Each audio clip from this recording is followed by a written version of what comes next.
My number 7 favorite album of 2020 is Omens by Elder. Every album they've put out in the past 4 or 5 years has made my end of the year top 10 list. This one is the same. Metal, prog, spacey, psych kind of thing. Really, really good. Really good. If you like metal, check it out. Omens.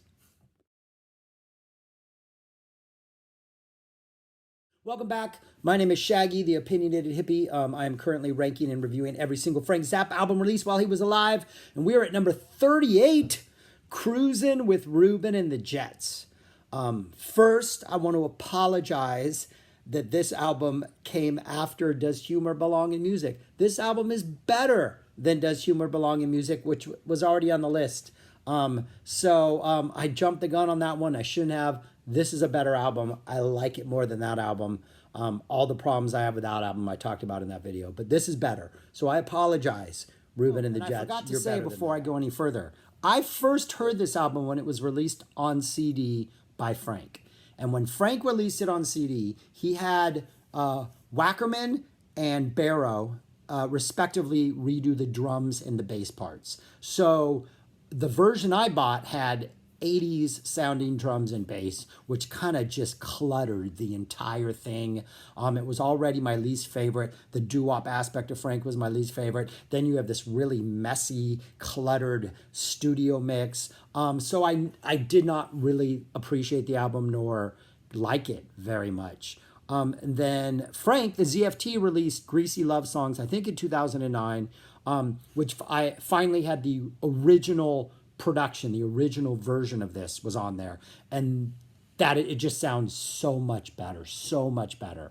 I don't know what else is out there available wise. I don't know if you can still get the Wackerman Barrow remix that Frank did. I don't know anything about that, but I do know that on Greasy Love Songs, which is essentially this album and then a bunch of alternate takes and outtakes, that is the original mix, and it sounds so much better. And I think I would have fallen in love with this album earlier and have it ranked higher on the list had I heard that version first, but I didn't. So anyways, back to this review. I really don't have a lot to say about this album. This is Frank's 4th album ever.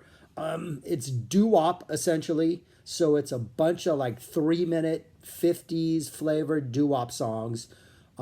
Frank plays it pretty straight. You get your typical sort of Frank background singing and the kind of weird noises and all that kind of stuff. But for the most part, like, it's a pretty straightforward, heartfelt tribute to 50s music and doo-wop. And some of these songs legitimately could have been on the radio and could have been hits. Not really going to go into it much more than that.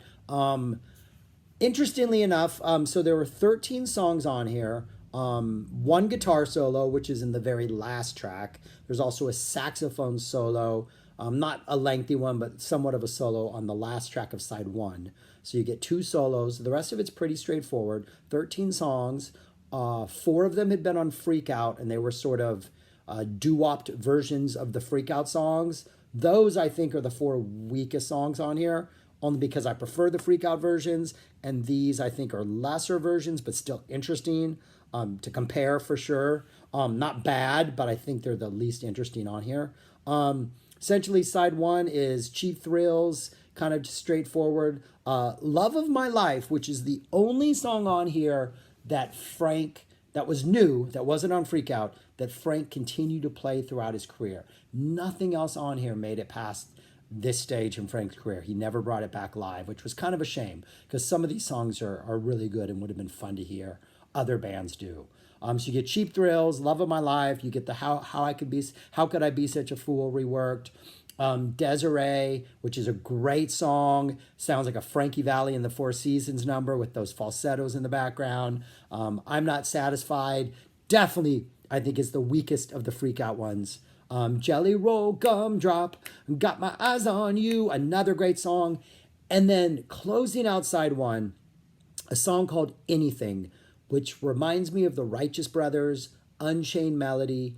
Unchained Melody? That's what it is, right? Unchained Melody? Yeah. Collins wrote this song, sings this song. Phenomenal. This is so beautiful. This is like, My dad used to listen to like 50s and 60s radio back when I was growing up in the 70s and 80s, and this sounds like something I'd heard on his station over and over and over again. This is a phenomenal song, easily the best song in this album, anything, and one of Frank's like great. Well, Collins wrote it, so it doesn't even count as one of Frank's great songs. But one of the great songs to appear on a Frank album, anything. Uh, I love this song. And then side two, Later That Night, kind of a weak song. You Didn't Try to Call Me. This is the sort of version that I think is more familiar to everybody, because this is kind of the version that the live version was more true to this than it was to the freak out version, but the freak out version is phenomenal. Fountain of Love, No, No, No, Any Way the Wind Blows, and then Stuff Up the Cracks to close the album with a little guitar solo. Also the longest track on the album at 4 minutes and 35 seconds. So a short, fun, doo-woppy little album. Really good album, like really good. The only reason I don't have it ranked higher is because this is my least favorite phase of Frank's, other than bad blues songs.